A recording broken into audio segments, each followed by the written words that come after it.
Subscribe to our channel by clicking the subscribe button. Click the bell button and enjoy the latest uploads from our channel. جب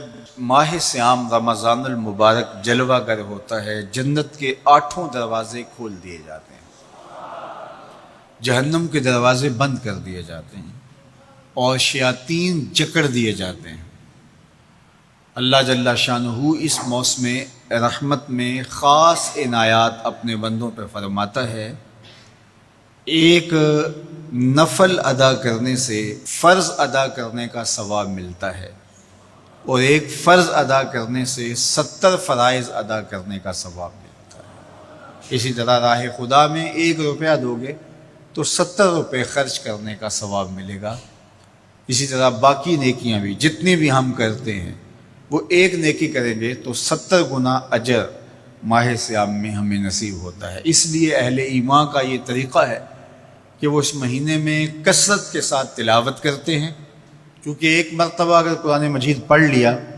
تو 70 مرتبہ قرآن مجید پڑھنے کا ثواب نصیب ہوا۔ ماہ سیام میں چونکہ شیطان بندھا ہوا ہوتا ہے، تو ہم اپنے آپ کو نیکی کی طرف اگر لانا چاہیں تو اتنی رکاوٹیں نہیں ہوتی جتنی عام دنوں میں ہوتی ہیں، لیکن اس کے باوجود بہت سارے لوگ ہیں جو رات کو بڑا پکا ارادہ کر کے سوتے ہیں کہ میں صبح وقت پہ اٹھوں گا اور نوافل بھی پڑھوں گا اور نماز بھی ادا کروں گا، لیکن جب صبح ہوتی ہے تو انہیں یا تو جاگ نہیں آتی یا نیند سے بیدار ہو جاتے ہیں، بستر سے اٹھا نہیں جاتا۔ جب کہ وہی شخص انہوں نے صبح سبزی منڈی جانا ہو تو چھلانگ لگا کے اٹھتے ہیں اور سبزی منڈی پہنچتے بھی ہیں۔ سستی طبیعت کا کسل نہیں ہوتا۔ عمومی طور پہ ہم اپنے آپ کو بیمار تصور کر لیتے ہیں اور سستی اور کسل کا نام دے کر کے، بہانہ دے کر کے ہم کہتے ہیں کہ بس کیا کریں، ہم کو ارادہ کرتے ہیں روز لیکن ہم سے اٹھا نہیں جاتا، بس طبیعت اس طرح کی ہے، کسل ہے، سستی ہے۔ یہ بات ذہن میں رکھیے گا کہ ارادہ کرنے کے باوجود بھی صبح جب ہم اٹھ نہیں پاتے یا کوئی بھی نیکی کا کام ہم کرنے کا ارادہ کرتے ہیں تو ارادہ کرنے کے باوجود ارادہ ہی رہ جاتا ہے، ہم کر نہیں پاتے، تو اس کا سبب یہ ہوتا ہے کہ بہت سارے ہم گناہ کر چکے ہیں اور ان گناہوں کی وجہ سے ہم نیکی کی توفیق نہیں پاتے۔ حضرت حسن بصری رضی اللہ تعالی عنہ نے یہی وجہ اس کی بیان فرمائی ہے۔ تو اس کا بہترین طریقہ یہ ہے کہ توبہ کی جائے، اور توبہ بھی سچے دل سے کی جائے، رو رو کے اللہ سے گناہوں کی معافی مانگی جائے، اور سچے دل سے جب توبہ کی جائے تو پھر سارے گناہ نہ صرف مٹا دیے جاتے ہیں بلکہ ان کو بدل کے نیکیوں میں تبدیل کر دیا جاتا ہے۔ تو ماہ سیام کے اندر پختہ عزم کریں اور اس عزم کو عمل کی شکل دینے کے لیے سچی توبہ کریں کہ ہمارا یہ رمضان اس طرح سے گزرے، یہ مہینہ اس طرح سے بسر ہو کہ ہم اس مہینے میں اللہ تعالیٰ کی قربت حاصل کر لیں، ہم گناہوں سے پاک ہو جائیں اور ہم جو ثمرات ہیں، جو فوائد ہیں اس مہینے کے، وہ ہم سمیٹ سکیں۔ تو یہ وہ مہینہ ہے جس کے انتظار میں میرے اور آپ کے آقا و مولا اپنی آنکھیں لگائے ہوتے تھے اور دن گن گن کے وقت گزارتے تھے کہ ماہ سیام آ رہا ہے۔ تو اس مہینے کا عزت کے ساتھ، تکریم کے ساتھ، اعزاز کے ساتھ استقبال کرو اور اس کو پلکوں پہ بٹھاؤ، اس کو دل پہ بٹھاؤ۔ اس مہینے کی تکریم یہ ہے کہ اس میں ہر برا کام چھوڑ دیا جائے۔ اگر کوئی شخص برا کام نہیں چھوڑتا اور روزے رکھتا ہے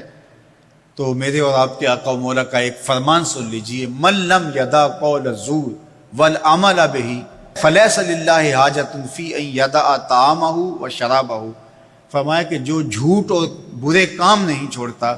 اس کے بھوکا اور پیاسا رہنے کی اللہ کو کوئی ضرورت نہیں ہے۔ تو روزہ خوراک بچاؤ مہم نہیں ہے جو چلائی جاتی ہے، بلکہ یہ تزکیہ نفس کا موسم ہے، باطن کی صفائی کا موسم ہے، اور باطن کی صفائی نہیں ہوتی جب تک ہم کوشش کریں۔ آپ کے بدن پہ بہت ساری میل چڑھی ہوئی ہے اور جمی ہوئی ہے بدن کے ایک ایک عضو پہ میل، تو آپ پانی میں چھلانگ لگا کے باہر بھی آ جاتے ہیں تو میل نہیں اترتی، چلو کچھ نہ کچھ فرق تو ضرور پڑ جاتا ہے، لیکن میل نہیں اترے گی۔ میل کب اترے گی؟ جب آپ اپنے بدن کو مل مل کے اس کے اوپر صابون لگا کر کے اچھی طرح سے اس کو جب اتاریں گے محنت کوشش سے، تو پھر آپ کا بدن مہک جائے گا، ہلکا پھلکا ہو جائے گا، میل اتر جائے گی۔ یہ موسم رحمت ہے، اللہ کی رحمتوں کا می برسے گا، اس سے کچھ نہ کچھ فائدہ تو ہوگا ہی،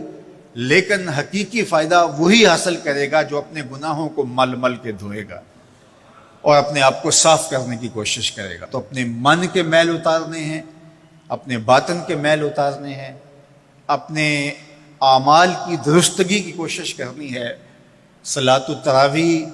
مسجد میں نہیں آ سکتے تو گھروں میں پڑھ لیجئے، جس طرح بڑی عمر والے لوگوں کو، بیمار لوگوں کو کہا گیا کہ آپ گھروں میں پڑھ لیں، بچوں کو کہا گیا، لیکن چھوڑیے گا نا، یہ رمضان المبارک کا خاص عمل ہے۔ آج کل دین بیزار طبقہ مختلف جگہوں پہ بیٹھ کے مسجد پر، مدرسے پر، تراویح پر،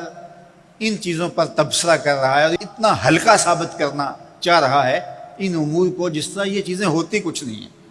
جبکہ ماہ صیام کے قیام پر میرے اور آپ کے آقا مولا نے بشارت دیتے ہوئے فرمایا، من قام رمضان ایمانا و احتسابا غفر لہ ما تقدم من ذنبہ، جس نے رمضان المبارک کی راتوں میں قیام کیا ایمان اور محاسبہ نفس کے ساتھ، اللہ اس کے پچھلے سارے گناہ معاف فرما دیتا ہے۔ یہ بہت بڑی دولت ہے، تو اس دولت کو ضرور سمیٹیے گا، ضرور حاصل کیجئے گا، من کی ستھرائی، عفت اور پاکیزگی کا ساماں کیجئے۔